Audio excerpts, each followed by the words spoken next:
voltas hoje. Quero convidá-los a abrir a palavra de Deus no livro de Isaías, capítulo 1. Vamos ler a partir do verso 4. Profeta Isaías, capítulo 1 e o verso 4.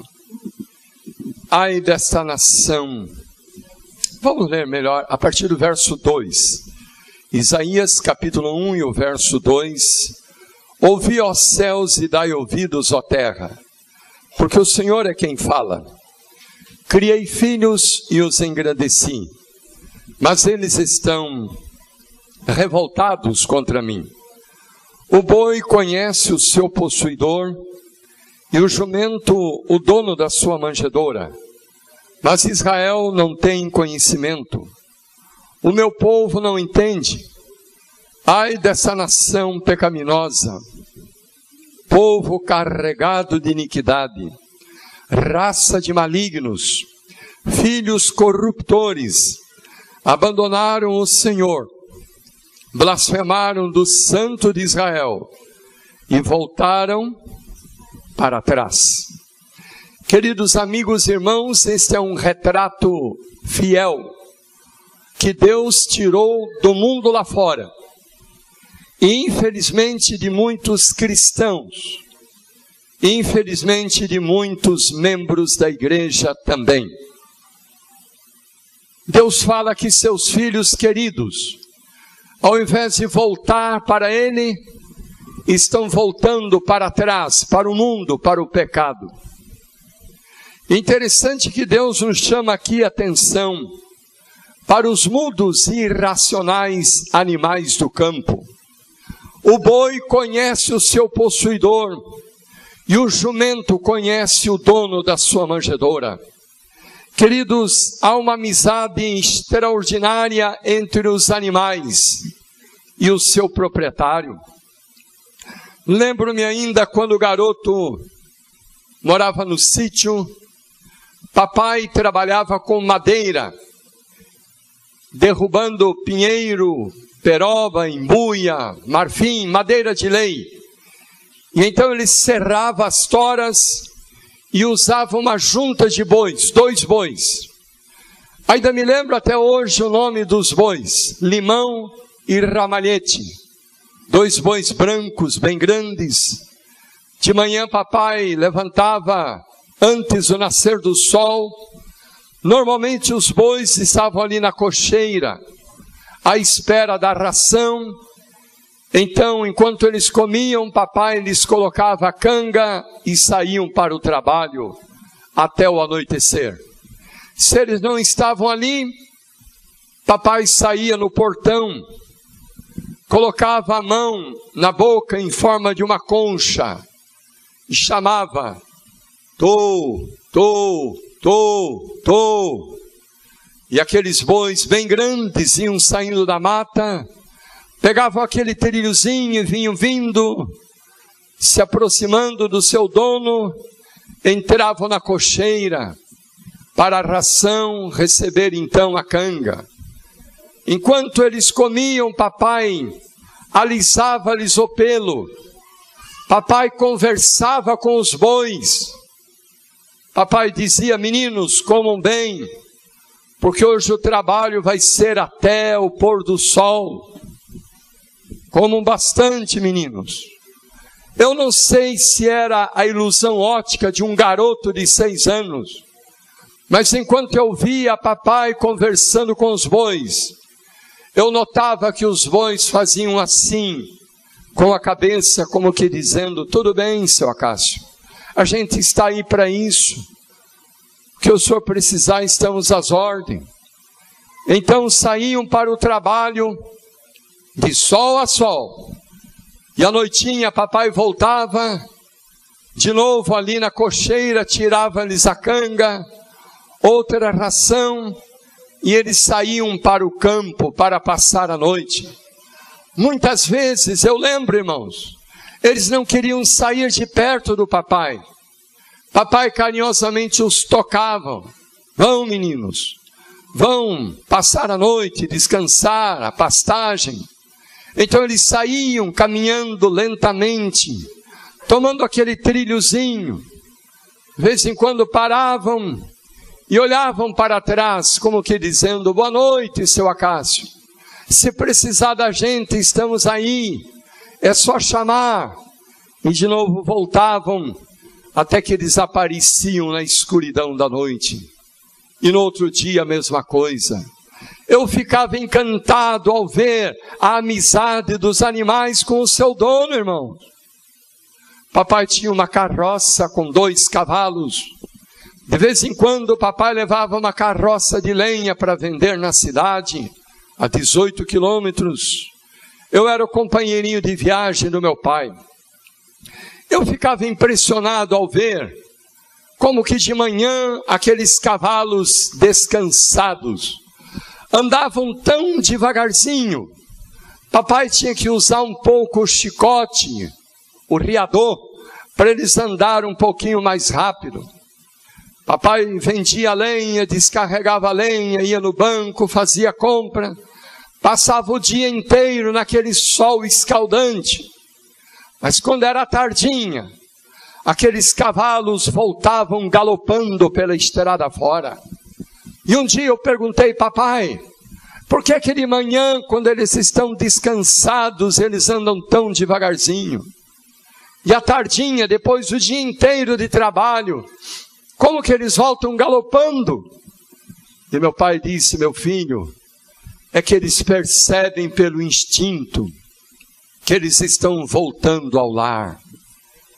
Ah, queridos, quando eu cresci e me lembrei dessa história, eu fiquei pensando: será que o mesmo Deus que colocou nos animais esse desejo, esse instinto de voltar ao lar, será que Ele não colocou em você e em mim também o desejo de voltar para Ele? Sabem, a gente morava no sítio, sempre tinha alguns animaizinhos, gatos, cachorros, só que de vez em quando aumentavam os cachorros e os gatos. Era uma ninhada aqui, outra ninhada ali. Então mamãe dizia: João, você e o Vando, que era eu, cada um pega um saco de gato, outro pega um saco de cachorro e leva embora. Não pode matar, não pode maltratar as criaturinhas de Deus. Só que não podia ficar em casa, era muito bicho para dar de comer. Então saíamos, meu irmão e eu, com um saco de gato e um saco de cachorro nas costas, atravessava a vila, passava no meio do mato, outra vila, outro mato. Lá longe, na terceira vila, a gente soltava aquele gato de saco e cachorro e a gente voltava correndo para casa. Só que a gente chegava lá, sabe quem é que já estava lá abanando o rabinho para a gente? Os gatinhos e cachorrinhos que a gente havia levado. Estavam ali como que dizendo: obrigado pelo passeio. A gente chegou primeiro. Sabe por quê, queridos? Porque os animais têm esse instinto, esse desejo de voltar ao lar.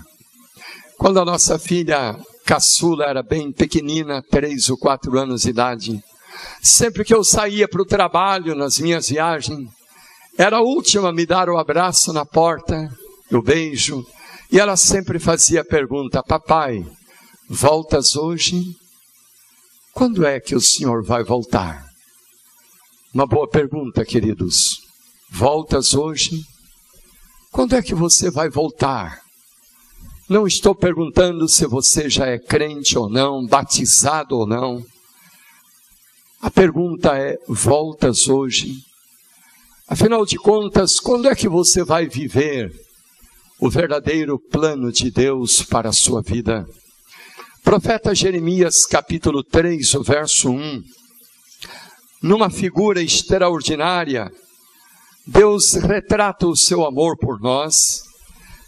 3, o verso 1 de Jeremias: se um homem repudiar sua mulher, e ela o abandonar e tomar outro homem, porventura ela voltará para ele?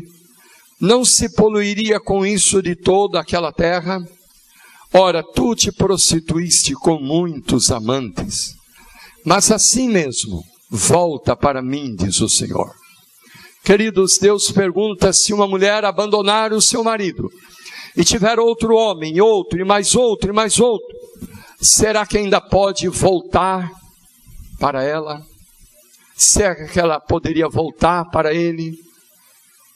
Deus diz assim: meu filho, minha filha, você tem muitos amantes, você tem muitos pecados, você tem muitas coisas que separam você de mim, mas assim mesmo, volta para mim, diz o Senhor. Oh, maravilhoso amor de Deus. Capítulo 4, verso 1. Se voltares, ó Israel, diz o Senhor, volta para mim. Se removeres as tuas abominações de diante de mim, não mais andarás vagueando. O pecador vive vagueando de um lado para o outro. Às vezes vagueia à noite na cama de um lado para o outro sem poder dormir. Às vezes vagueia andando pelas ruas, sem rumo, sem destino, porque não tem paz para a alma. Deus diz que se você voltar para Ele, você não vai mais andar vagueando, sofrendo, perambulando por aí. Capítulo 8, verso 4. Assim diz o Senhor: quando caem os homens não se tornam a levantar, quando alguém se desvia do caminho, não torna a voltar. 5.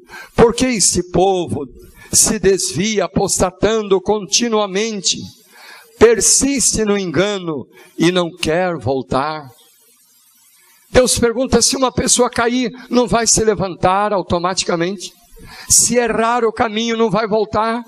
E Deus pergunta: por quê? Por que que meus filhos erram o caminho e não voltam, caem e não se levantam? Eu descobri, queridos, se há alguma coisa que machuca mais o coração de Deus do que os nossos pecados, é a demora em se levantar e voltar para Ele.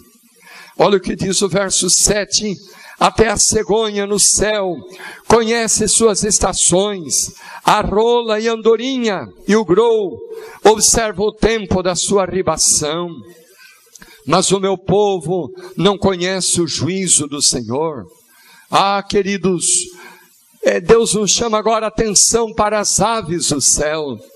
É extraordinário o fenômeno da arribação das aves. Sabe que quando chega o inverno nos Estados Unidos e na Europa, aqui é o verão. Milhões e bilhões de aves levantam um voo de lá, vindo passar o verão aqui no Brasil e na América do Sul. Só que quando termina o verão, aqui, essas milhões e bilhões de aves levantam o voo e voltam ao lar.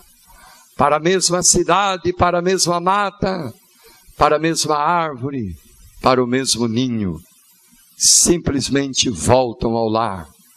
E eu pergunto, queridos, o mesmo Deus que colocou nas aves o desejo de voltar ao lar, será que não colocou em você o desejo de voltar para Ele?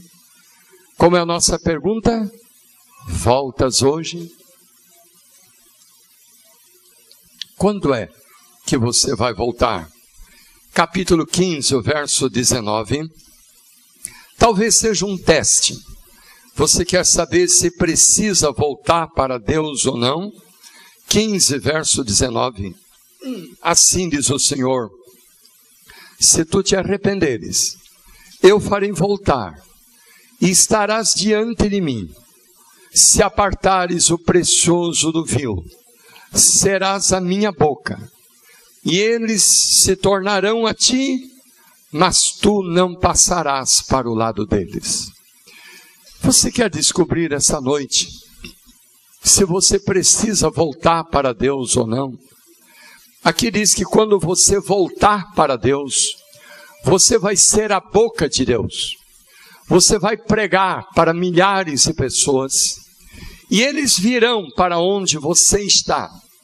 Mas isso aqui, você não irá para o mundo, para o pecado, para os lugares de perdição, para as músicas mundanas, costumes mundanos, diversões mundanas, programas mundanos na televisão. Você não vai fazer aquilo que o mundo faz lá fora, mas você vai ser a boca de Deus para cantar, para pregar o convite, a mensagem de salvação para que eles venham. Pergunta: você está ganhando almas para o reino de Deus?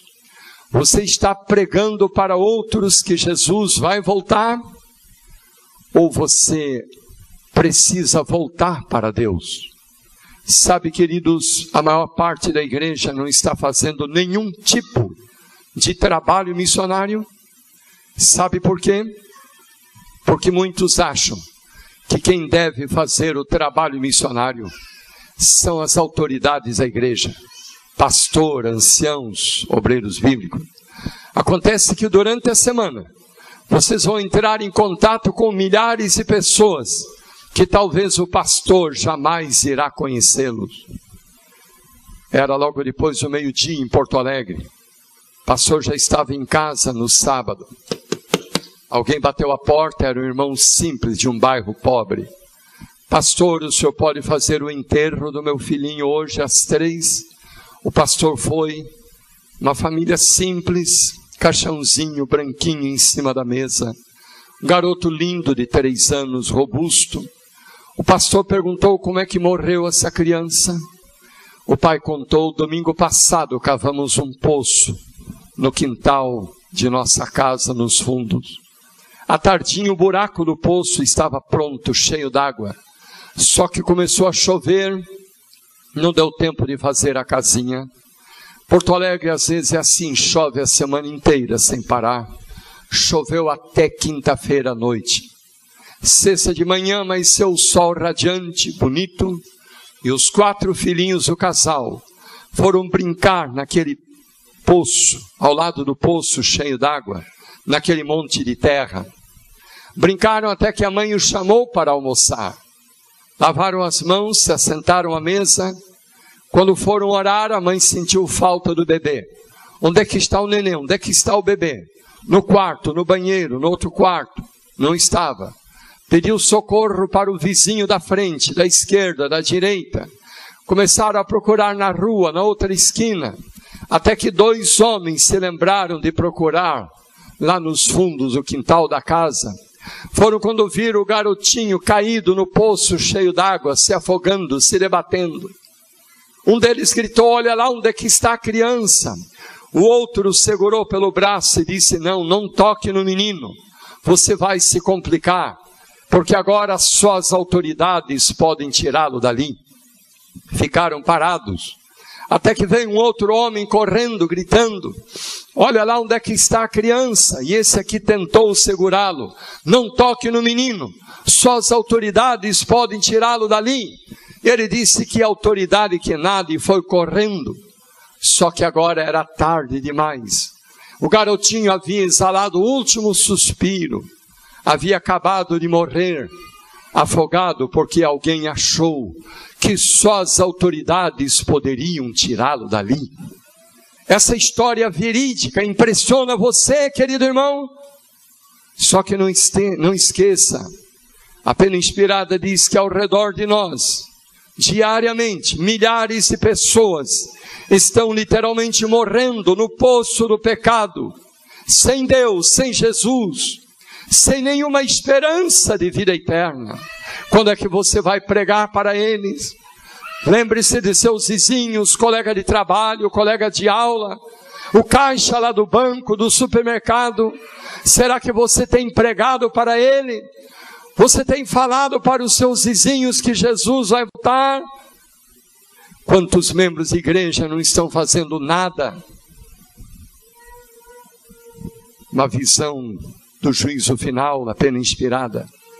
Vi grandes bolas de fogo caindo sobre os ímpios. Eles corriam de um lado para o outro, os olhos esbugalhados de pavor, se aproximavam dos membros da igreja com o dedo em riste, gritando: você sabia que ia acontecer essas coisas? Por que que você não me avisou? Por quê? Voltas hoje. Ezequiel 3,17 diz que o sangue dos pecadores está nas tuas mãos. Se você não avisar o ímpio, e ele morrer na sua iniquidade, diz o verso 18 e 19, Deus vai requerer o seu sangue das tuas mãos. Se você voltar, Deus diz aqui que você vai ser a boca de Deus. Capítulo 15, verso 6. Eu não gosto muito desse texto, mas se está aqui eu tenho que lê-lo. Tu me rejeitaste, diz o Senhor. Voltaste para trás. Por isso eu levantarei a minha mão contra ti e te destruirei, porque eu já estou cansado de ter compaixão. Queridos, muitos, ao invés de voltar para Deus, estão voltando para trás. E vai chegar uma hora em que a porta da graça irá se fechar. Quem estiver perdido estará totalmente perdido. Quem estiver salvo estará totalmente salvo. Afinal de contas, de que lado você está? Onde você passará a eternidade, meu amigo? Quais as decisões que você está tomando agora para o futuro? Estará você passando a eternidade com Deus na vida eterna, que Ele tem preparado para os seus filhos? Ou você estará passando a eternidade no lago de fogo e enxofre, preparado para o diabo e os seus anjos? Muitos estão voltando para trás. É o assunto que tivemos aqui ontem à noite, o pecado contra o Espírito Santo. O pecado que não tem mais perdão. É quando a pessoa continua na prática do pecado acariciado, voluntário. Chega uma hora que o Espírito de Deus se retira. E Jesus diz que quem pecar contra o Espírito Santo nunca mais terá perdão, nem nesse século e nem no vindouro. Voltas hoje? Quando é que você vai voltar? Capítulo 31, verso 16. Alguém aqui tem um parente, uma pessoa querida que está afastada da igreja? Um filho, uma filha, um amigo simplesmente? Alguém tem aqui uma pessoa querida que está afastada da igreja? Levanta sua mão. Alguns têm me perguntado, pastor, será que o meu filho, a minha filha volta para a igreja? Marque esse texto, é uma resposta de Deus para você. Jeremias 31, 16 e 17. Assim diz o Senhor: reprime a tua voz e choro, e as lágrimas de teus olhos, porque há recompensa para tuas obras, diz o Senhor. Pois os teus filhos voltarão da terra do inimigo. Amém, irmãos? O 17. Há esperança para o teu futuro, diz o Senhor, porque os teus filhos voltarão para os seus territórios. Amém? Graças a Deus por essa mensagem de conforto. Não cesse de orar por alguém, um ente querido, que está afastado dos caminhos de Deus, porque a linda promessa de Deus é que eles voltarão da terra do inimigo para os seus termos, para o seu lugar, para os caminhos de Deus. Leia comigo o 46 de Jeremias, o verso 27. Não temas, pois, tu, servo meu Jacó, nem te espantes, ó Israel, porque eu te livrarei do país remoto, e a tua descendência da terra do seu cativeiro. Jacó voltará e ficará tranquilo e confiante, e não haverá quem o atemorize. É muito bonito esse texto. Deus aqui nos chama de Jacó e de Israel.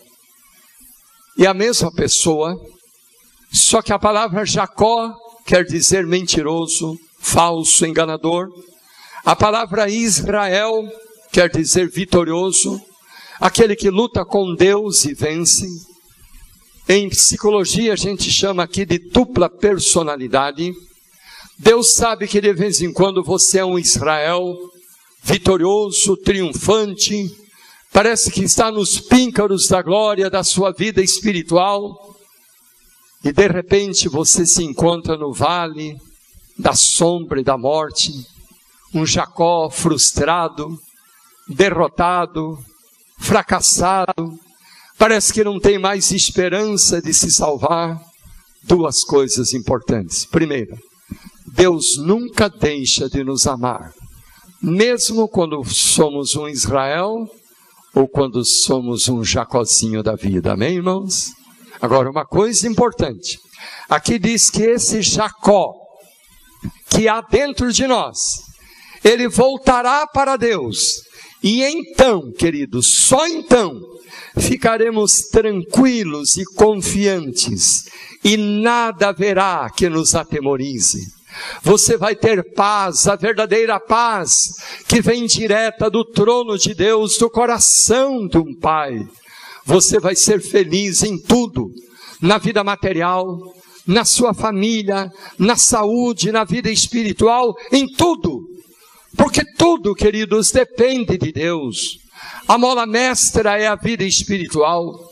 O nosso eixo tem que estar centralizado em Deus, que deve ser o alvo, o objetivo, o primeiro lugar em nossa vida.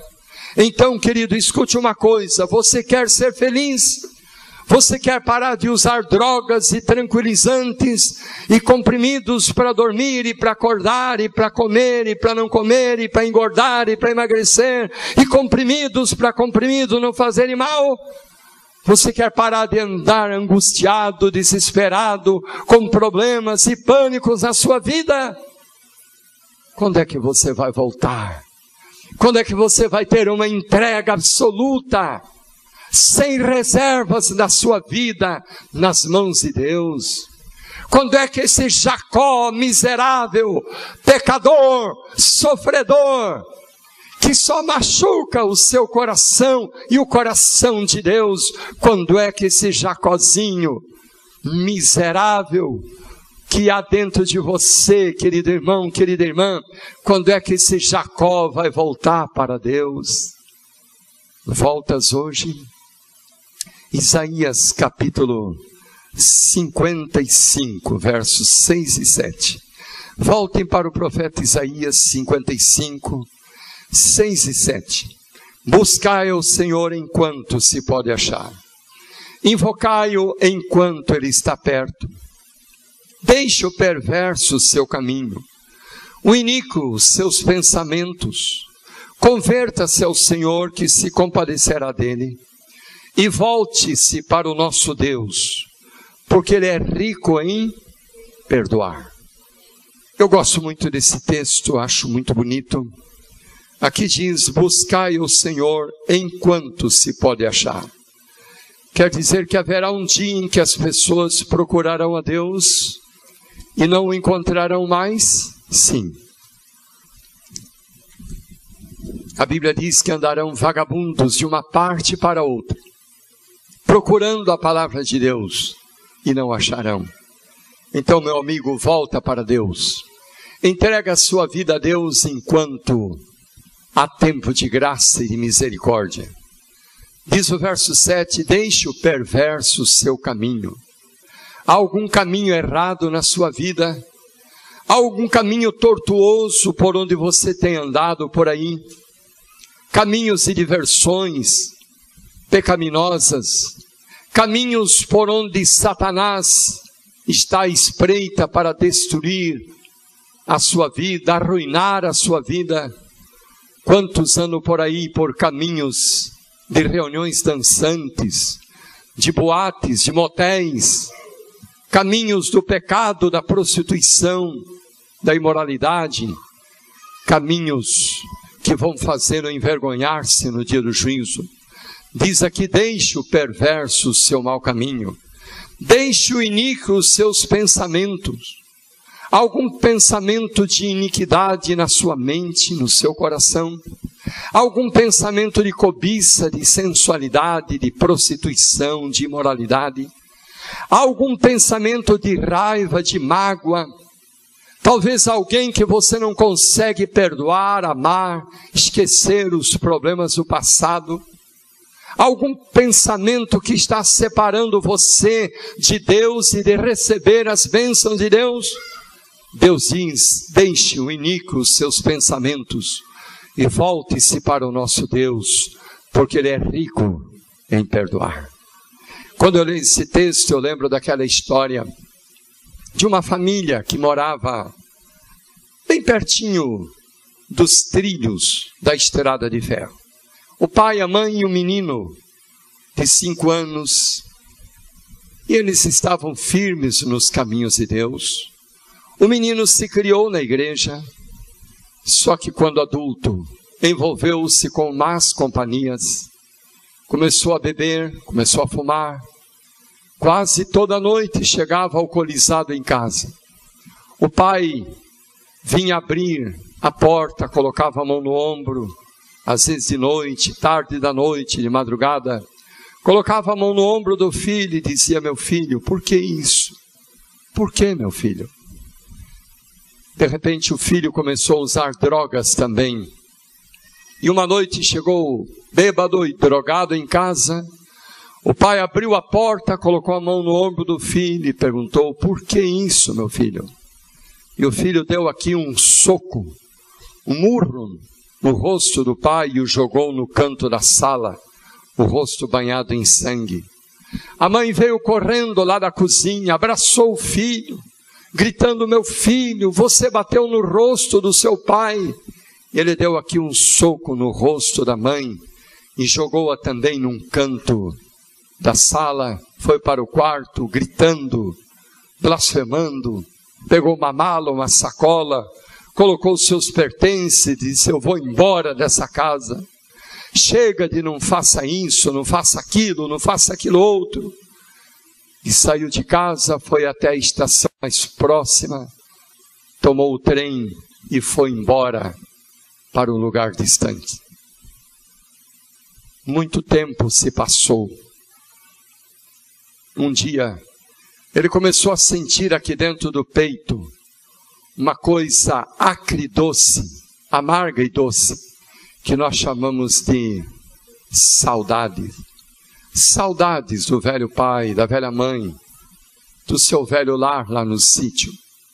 Mas ele procurava sufocar essa saudade, dizendo: não, eu não mereço voltar ao lar, eu não mereço perdão, eu fui um monstro com meu pai e com minha mãe. Ele procurava esquecer, sufocar a saudade. Só que quanto mais ela sufocava, mais ela aumentava.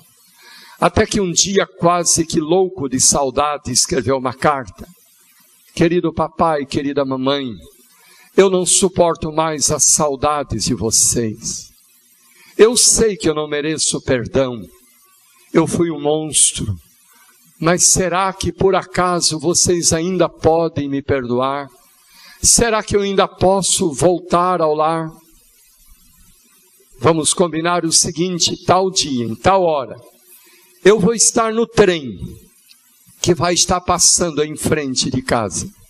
Se por acaso vocês podem me perdoar, coloquem uma coberta na porta de casa, ou na janela, ou na cerca, algum lugar que eu possa ver uma coberta.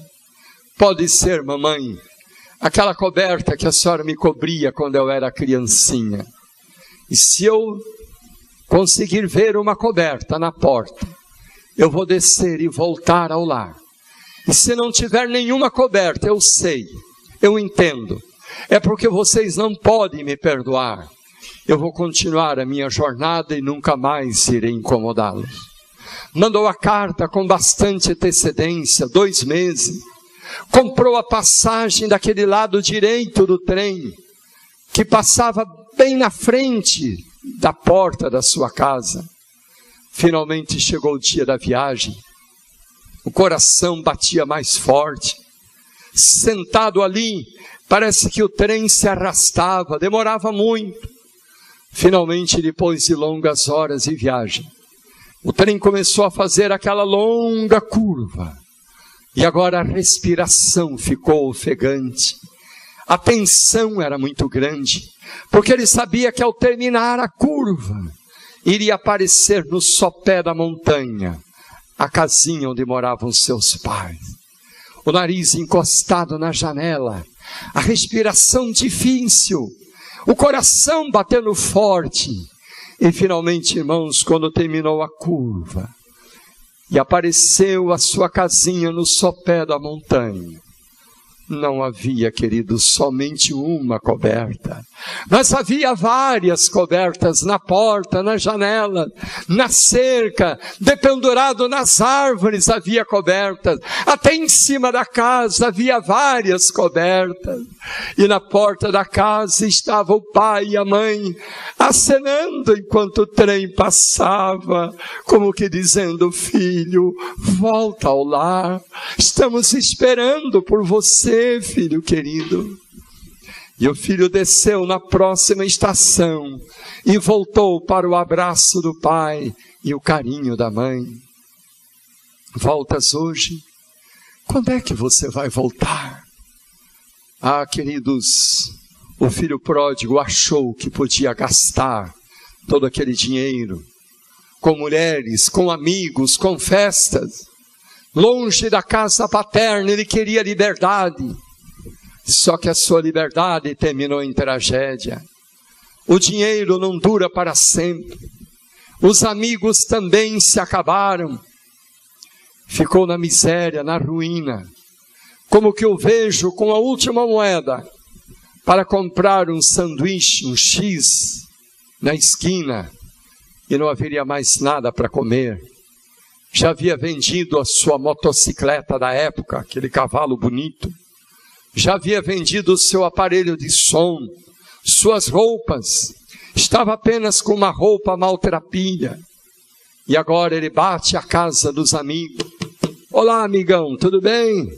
Sim, pois não, quem é? Que é isso, rapaz? Não lembra de mim? Aquela festa que nós tivemos lá no clube, estava assim de garotas. Ah, sim, lembrei, desculpa. Pois é, o meu pai não mandou a mesada nesse mês. Você não tem um dinheirinho para me emprestar? Desculpa, amigo, não tem. Essa crise, essa fome aí, até logo. E a porta se fecha. Bate numa outra porta. Olá, amigão, tudo bem? Lembra de mim, né? Lembra daquela festona no clube? Ah, sim, desculpe. Pois é. Eu estou precisando de uma ajuda tua aí. O meu pai não mandou a mesada do mês. Pode me ajudar? Não, não posso. Até logo. Não, pera aí um pouquinho. Só uma perguntinha a mais. Está quase na hora do almoço. Você não vai me convidar para almoçar com você em casa? Desculpa, amigo. Não tem muita comida. Essa fome aí está muito grande. Até logo. E a porta se fecha. E a fome aperta. E o nó na garganta. A fome era tão grande que ele se achegou, se ajoelhou, diz o original em hebraico, em grego, se ajoelhou e implorou ao dono da casa que o permitisse apacentar os porcos em troca de alimento. O pior lugar para um judeu era junto a um chiqueirão de porcos. E ele foi lá, queridos, e a Bíblia diz que ele tinha vontade de comer as bolotas que os porcos comiam. O que é que o diabo faz de uma pessoa que se afasta de Deus? O que é que o inimigo faz de alguém que se afasta da casa paterna? Pode imaginar essa cena? O orgulho lançado ao pó, todo rasgado, maltrapilho, mal cheiroso, imundo, faminto. Eu era jovem na nossa igreja em Curitiba. Terminou uma reunião de jovens, a mocidade, sábado à tarde. Saímos lá fora, batendo papo, aquela rodinha de jovens, aquela panelinha santa. De repente o Hélio olhou no relógio e disse: vocês me dão licença, eu vou pegar uma tela. Aquele tempo, pegar uma tela era ir ao cinema. Diferente, né? Nós olhamos para ele, jovens, puritanos, criados na igreja. Eu me casei com 26 anos, não conhecia mulher, bebida, não sei que gosto tem, cinema, boate, bares, cinema. Dissemos: Hélio, você vai no cinema? Ele disse: eu vou. Para mim, chega, não faça isso, não faça aquilo. Quero aproveitar a minha vida. Vocês não vão? Até logo. Só que não ficou só na tela. O Hélio começou a fumar, começou a beber, frequentando todos os ambientes. 2 anos depois, ele sentiu uma dor aqui do seu lado. Foi ao médico, era câncer do rim.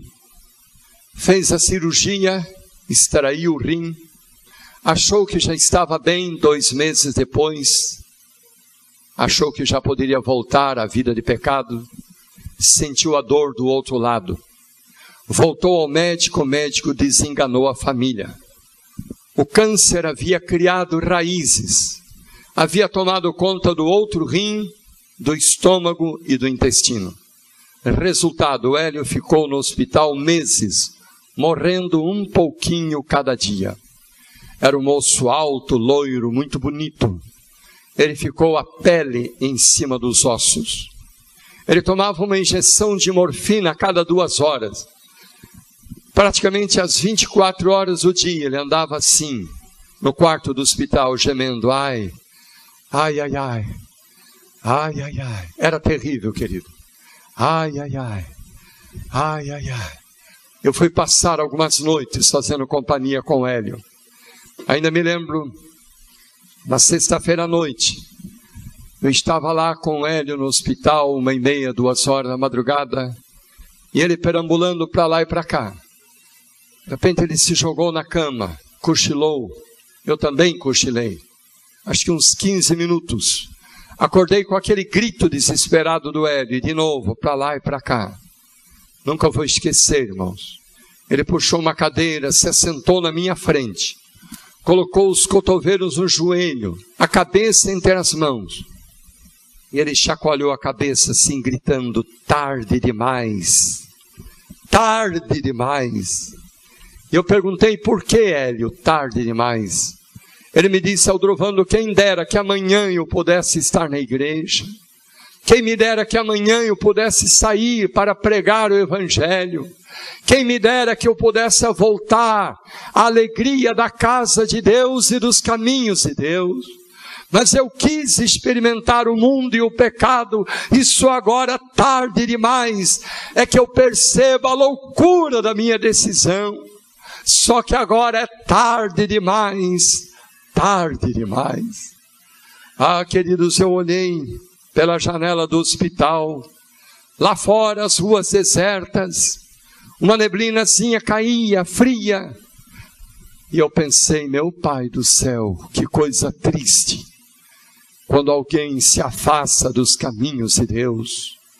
O Hélio morreu perdendo as entranhas para fora, e gritando, tarde demais, tarde demais. O filho pródigo estava naquela situação difícil, sabe por quê? Porque Satanás não tem nada de bom, nada que presta para oferecer a você longe de Deus, meu querido irmão, querida irmã. Ele mostra a propaganda bonita do cigarro, mas ele não mostra o câncer. A propaganda bonita da cerveja, da bebida alcoólica, mas ele não mostra os milhões de jovens que estão morrendo acidentados. As pessoas que morrem com câncer no fígado por causa da bebida alcoólica. Ele pode mostrar para você o corpo de uma mulher bonita que não é a sua, ou de um homem bonito que não é o seu. Mas ele não mostra os lares destruídos, lágrimas e sangue, que muita gente tem chorado em desespero por aí, porque tentaram uma aventura fora do casamento. Ele não mostra o quadro da AIDS, que simplesmente não tem cura. Não tem cura, queridos. É uma bomba relógio que vai explodir no corpo do indivíduo, o levando à morte em desespero. Voltas hoje. O filho pródigo voltou. Enquanto imaginava, será que meu pai me aceita? O pai também estava lá longe, sombreando os olhos e perguntando, será que meu filho volta hoje? De longe o filho começa a oração, Pai, pequei contra o céu e perante ti, já não sou digno de ser chamado teu filho, faze-me como um dos teus jornaleiros. Notaram que ele não chegou a terminar a oração, porque ele foi interrompido pelo abraço, que memorável abraço do pai. que o convidou para trocar de roupa e ir para a festa que há tanto tempo estava preparada. Para o pai, o importante é que o filho havia voltado. Cristo contou essa história do filho pródigo, o filho que voltou. Porque quem não volta é porque não é filho. Voltas hoje? Quando é que você vai voltar? Amanhã pode ser tarde demais. Hoje Jesus está chamando, convidando por você. Era uma noite fria, uma noite chuvosa, quando a notícia chegou soturna e dolorosa à casa do pastor, bem no centro da cidade. Que triste fatalidade! Um acidente, do qual saíra ferido gravemente o pastor, o reverendo Roque. Mãe e 3 filhos levantam-se da mesa, movidos pela dor de uma trágica surpresa. A notícia dizia que deveriam ir ao hospital, ir depressa vê-lo, pois talvez não mais com vida poderiam vê-lo. E diz a história dessa poesia de Mário Barreto França, que quando a mãe e os 3 filhos entraram naquele quarto do hospital, o pai, marido, pastor, já exalando os últimos suspiros, estende debilmente a mão para sua esposa e diz: boa noite, minha querida esposa, minha companheira. Nos veremos em breve, na manhã gloriosa da volta de Jesus. Mal posso imaginar o dia em que Cristo há de voltar e nos abraçaremos por toda a eternidade.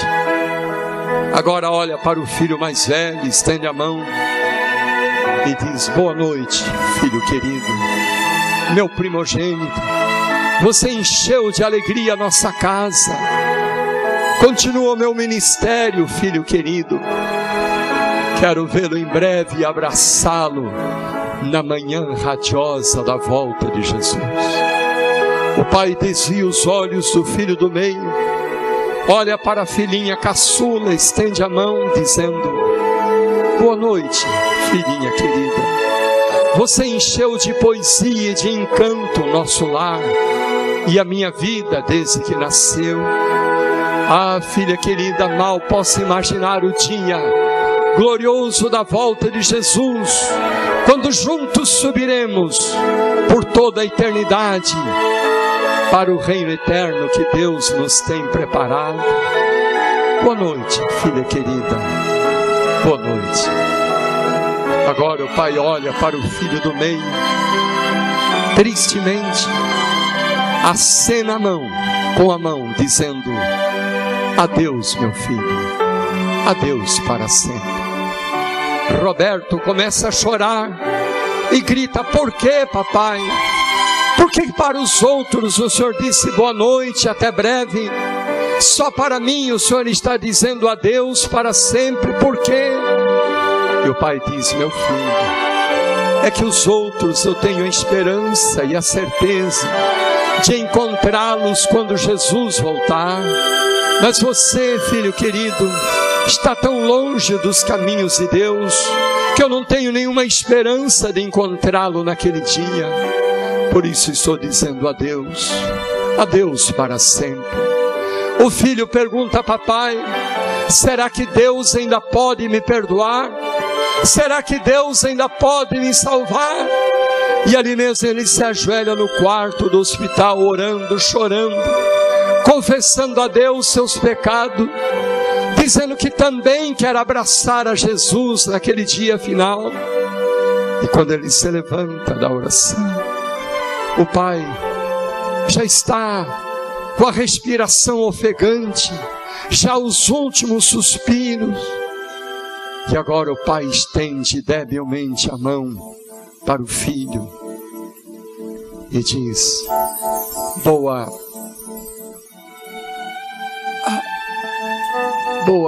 noite, filho querido.